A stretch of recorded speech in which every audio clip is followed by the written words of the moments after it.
Magandang tanghali po sa inyong mga kaibigan. Mayroon po tayo isang bisita na naglalabas ng kanyang hinain.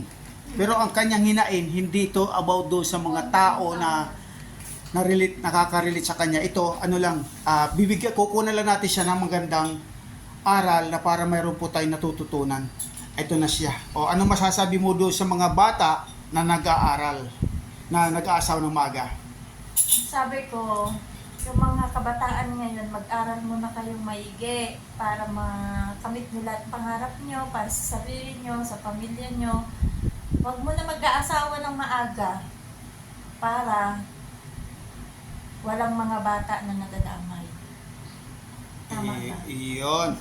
Ayan, ang sinabi niya, disclaimer lang yon. Kumbaga walang binabanggit yan kung sinong tao yan, kung sino. Wala, ano lang yun, kumbaga kinuhaan ko lang siya ng kinuhaan ko lang siya ng kwento para mayroon po tayo mai-share sa kapwa natin na mayroon po natin natututunan. So ngayon araw na ito, maraming salamat po muli.